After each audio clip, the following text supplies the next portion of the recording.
Hi friends, this is Tim Shurr, president of Shurr Success Seminars, and I want to show you what we can do to help your company grow and take your performance to the next level. Whether you have a team that's struggling or you have a team that's great and you're just looking to go from where you are to that next level, if you want to reach the summit, this is the secret. This is how we do it. When people start out in a business, they begin at the bottom and they decide that we have a quality product, great service, affordable pricing, and they soon discover that everybody else is saying the same exact thing. So what we do then is we start to develop our products. We try to make them better. We focus on our organizational structure, making sure we have the right people in the right spots. We have the workflow system, so we create more operational excellence. And then you focus on your marketing, your sales, and your customer service. But after you get up the mountain for a while, then all of a sudden you find this great divide. And here is what separates those who are great from those who are just average. Your personal development of your leaders, your managers, and your supervisors first is key to being able to create a values-based organization. Then empowering your employees with strong EQ, emotional intelligence, and that is, how are you coming across to others? What's really driving you from behind the scenes? Are you aware of how you are communicating, the words you're using, the feelings that you're causing inside of those around you? I will tell you from experience and from being a counselor for 20 years that most people have no idea how they're coming across to others. They just are doing what they know. And if you can develop yourself in this way, your self-awareness, your empathy, your drive, your ability to stay self-motivated, if you can understand how you are affecting those around you every day and how to use more effective verbal and nonverbal communication skills, more effective active listening skills. People are really great at talking, but they're not as good at listening. People are really good at communicating, but they're not really as good at connecting with those around them.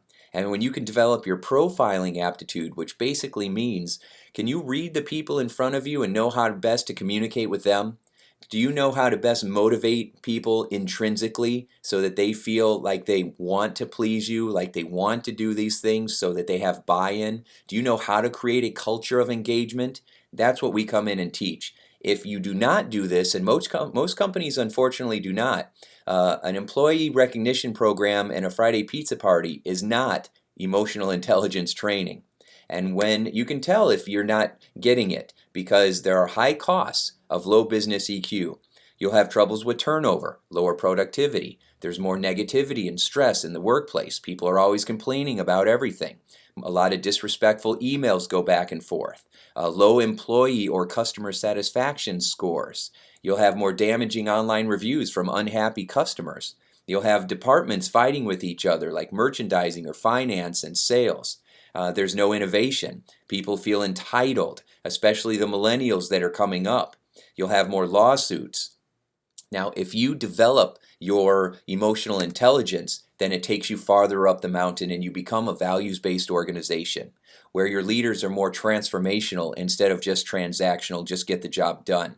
You are measuring people both on their performance, how well they do the job, and their values. You have ongoing self-awareness, empathy, and innovation training. You teach people nonverbal communication training because your body language and what your body says is 60 times more powerful than the words you actually use. You are influencing people all the time just by your facial expressions. Do you know what your facial expressions look like? Odds are you probably don't.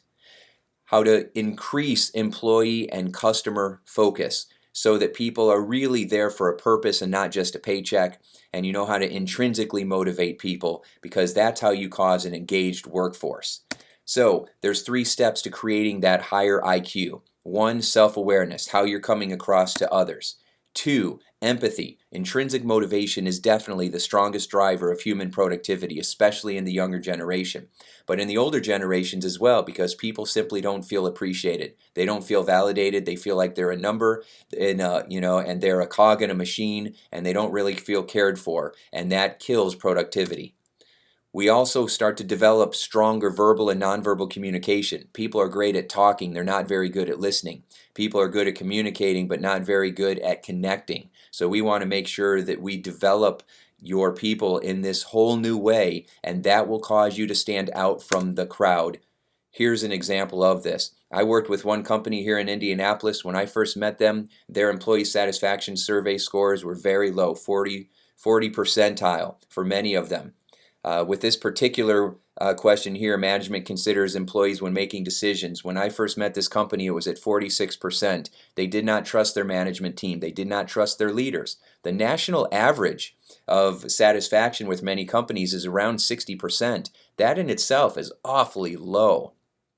In the few years that we've been training and consulting and teaching them these amazing strategies, we just did one in January or in April. We did a survey and got the numbers back for 2015, and they were 96%.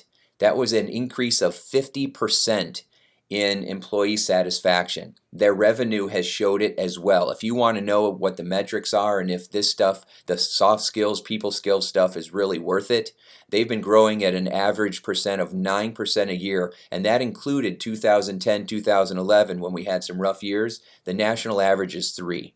They've been making millions of dollars per year extra because they know how to take care of their people. When you take care of the people take care of the customers, and everybody wins, and that's how you get to the top of the mountain. If you want to see a change in your world, you have to be the change, and that's what Shurr Success will do for you. Thank you very much, and I hope to see you soon.